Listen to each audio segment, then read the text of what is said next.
2022 रहा रिकॉर्ड साल mergers acquisitions के लिहाज से।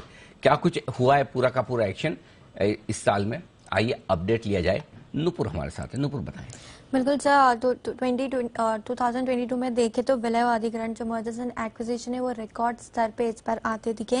बैंकिंग, सीमेंट और एविएशन ये तीन ऐसे सेक्टर्स है जहां पे सबसे ज्यादा मर्जर्स एंड एक्विजिशंस इस साल हमने देखे। 2018 से कंपेयर करें तो उस साल में करीबन 8 लाख करोड़ तक के डील्स हुए थे, 2019 में 5 लाख करोड़ और पिछले साल थे करीबन 9 लाख करोड़। तो इस साल इन सब डेटा को बीट करते हुए हमने देखा करीबन 12.5 लाख करोड़ तक की डील्स आती हुई नजर आई। तो बिलियंस में देखें तो 152 बिलियन डॉलर्स की डील्स इस बार हमने देखी थी। सबसे बड़ी जो टॉप एमएनए डील्स है 2022 में, उसमें सबसे ऊपर एचडीएफसी और एचडीएफसी बैंक जो सबसे बड़ी डील अनाउंस हुई थी इस साल करीबन 3.3 लाख करोड़ की। उसके बाद हमने देखा कि अदानी ग्रुप ने सीमेंट इंडस्ट्री में अपना कदम रखा, तो ईसीसी सीमेंट और अंबुजा सीमेंट वहां पे उनका विलय हुआ था। टाटा की एयर इंडिया विस्तारा का जो 74,000 करोड़ की डील है ये भी एक बड़ी डील थी। भारती एयरटेल और गूगल का एक इनबाउंड डील हुआ था, उसके चलते करीबन 5,800 करोड़ की ये डील इस बार हमने देखी। रिसेंट में दालमिया सीमेंट और जयप्रकाश एसोसिएट्स की डील आती देखी हमने 5,700 करोड़ के आसपास की।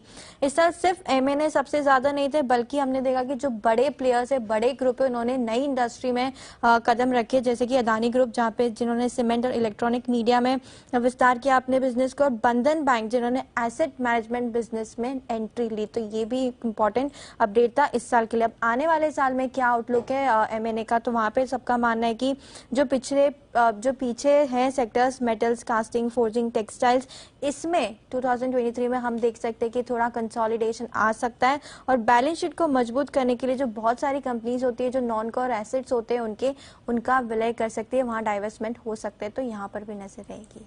ओके, तो टेक्सटाइल, एग्रो प्रोसेसिंग, ये दो सेक्टर ऐसे हैं जहां 2023 में काफी कुछ एक्शन दिखेगा। कमोडिटीज और केमिकल सेक्टर में भी हो सकता है एक्शन।